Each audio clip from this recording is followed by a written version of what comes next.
Mira lo que dice aquí. Es imposible cumplir con esto. Nos piden tantos papeles, pero no nos dan ninguna ayuda real para la cosecha.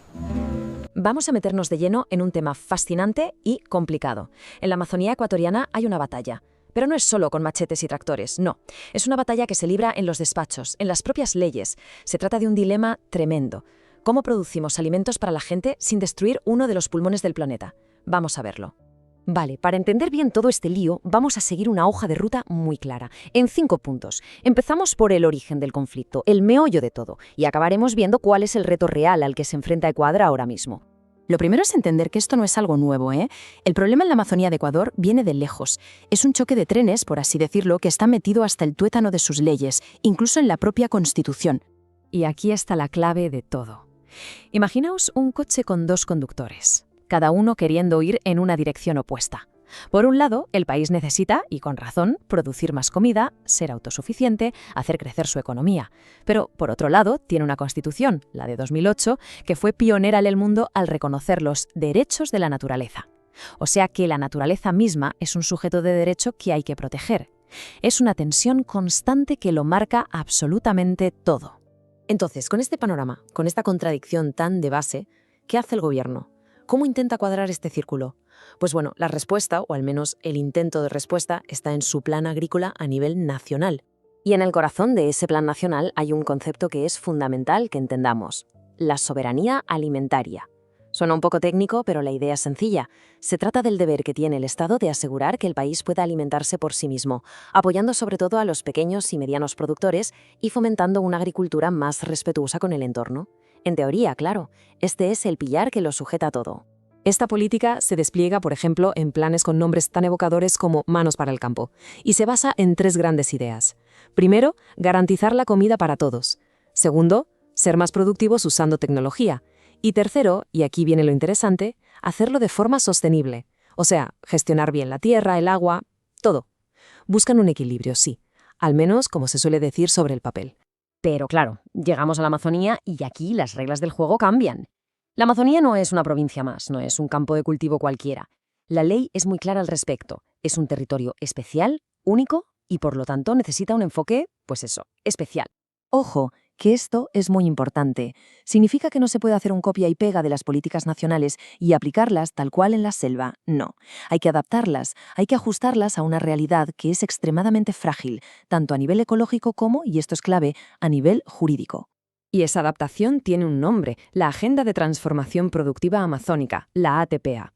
La idea de este plan es, básicamente, guiar a los agricultores para que pasen de un modelo tradicional a uno más sostenible, uno que encaje con el ecosistema. Y se intenta hacer desde abajo, casi finca por finca, con planes de manejo específicos, pensando en el comercio justo, en la propiedad de la tierra, un enfoque muy integral. Muy bien, tenemos el plan general y tenemos el plan específico para la Amazonía. Pero, ¿cómo se pasa de la teoría a la práctica? ¿Cuál es la herramienta, el mecanismo concreto para que todo esto no se quede en papel mojado? Pues aquí entra en juego la palabra clave de todo este asunto: la reconversión sostenible. La reconversión es, digamos, el puente. Es el proceso para transformar una explotación agrícola que no es sostenible en una que sí lo sea, encontrando un equilibrio entre ganar dinero y cuidar el medio ambiente. La idea es fantástica, desde luego, pero la pregunta del millón es: ¿funciona? ¿De verdad está funcionando? Y esa es precisamente la gran pregunta que analiza el estudio en el que nos basamos.